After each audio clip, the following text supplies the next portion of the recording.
Good morning to members of the media. Good to be back here. I think the Champions League has shown us that you cannot predict in matches of this magnitude. Everybody probably expected Al Ahly to win, but Sundowns came in with a away goal, and on the other side, everybody probably expected Pirates to win. And it shows that even Pirates scored 2 away goals, and they were not guaranteed even to qualify. And that shows us there's no big club, there's no small club. It's who can manage the expectation of a big match, a semi-final second leg. It was very important for us to keep the clean sheet, but we know we've got a very big job to do here in the second leg. Good morning, media team. We as players, about tomorrow's game, we know the task that we have. It's not a small task, but we as players, we are ready, and we have gotten enough support from the coach to make sure that we win tomorrow's encounter. I think Simba is a big club, a huge institution that should normally play Champions League. But we were in a rebuilding phase where we released a lot of players. You know, we released 15 to 17 players and signed 13 new players before I came. And in the second week of pre-season, we identified 2 positions, 1 striker, 1 goalkeeper. So I was responsible for bringing in those 2 players with our scouting team. And you know, the profile, the type of player we signed is 18 to 24 years old, so a young team in the rebuilding phase of this project. And yes, we've exceeded expectations because it was probably the first time for most of our players to play in a tournament like this, traveling away from home.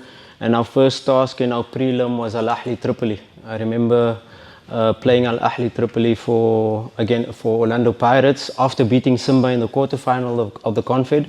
We played Al Ahly Tripoli in the semi-final. So that is the magnitude of team that we got. And yes, nobody really gave us a chance because we have a young team, we have a new team. If you take the starting lineup of last season, we have 4 players: our right back, our left back, Fabrice Ngoma and Kibu. So 4 players remaining out of the starting lineup of last season. So it's a brand new team, a young team, and a new coaching team. So yes, we've settled. We've probably exceeded expectations. But like I said, the young team and a big club coming together, we probably expected to go all the way.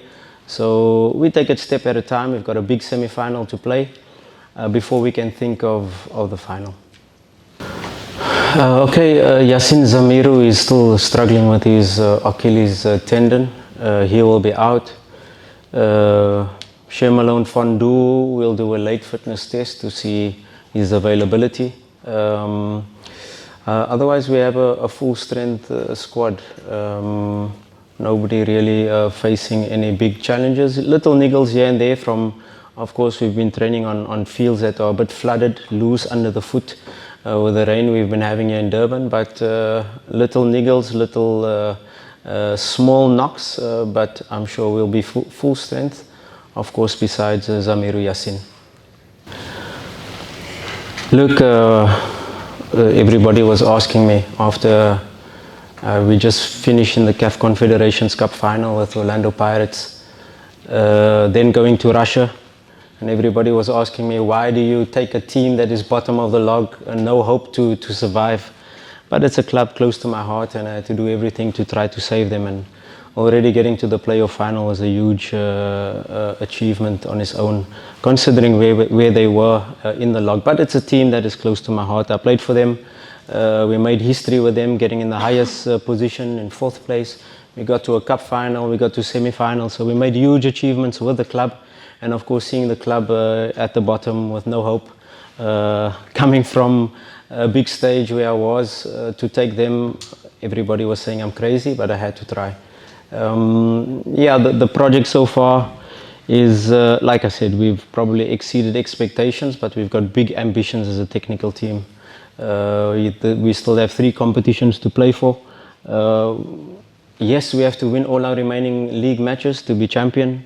Yes, we're in the semi-final of a cup. Let's call it the FA Cup, CRDB Cup. And we've got this big task ahead of us in the semi-final second leg. So juggling competitions, we know after this match is immediately four 4 matches in the space of 2 weeks in the league to catch up our 4 matches that we're behind, and then it's hopefully the final traveling away first. Yes, sir. Coach Fadlu, Robin Mandala from Sportswide.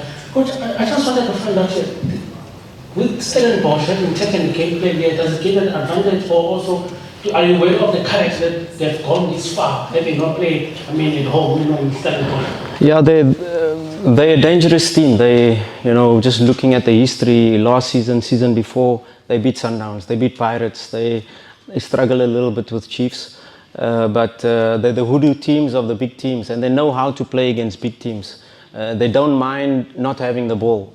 They cannot have the ball for the entire match, 30-40% possession, and then they hit you with one counter attack. So a very, very dangerous team. And looking at how they're approaching CAF games, they're going very much percentage football. They're playing the ball behind your defense line with their speed. They're getting a long throw on the halfway line. They're throwing it into the box. Any ball can fall. And that was probably the most dangerous moment from a long throw. We manage their transitions, and that is extremely key. But it's a very difficult, awkward match that we're going to play. Maybe they come with a different approach and say, let's high press Simba, or maybe they're a little bit more cautious, knowing that an away goal, they will have to score 3. So we prepared for all game plans or all strategies that they will come with. We have to be ready to be able to do the job. And like I said in the first leg, my concern was keep a clean sheet. 0-0 was okay for me. When I approach this match, I want to score an away goal.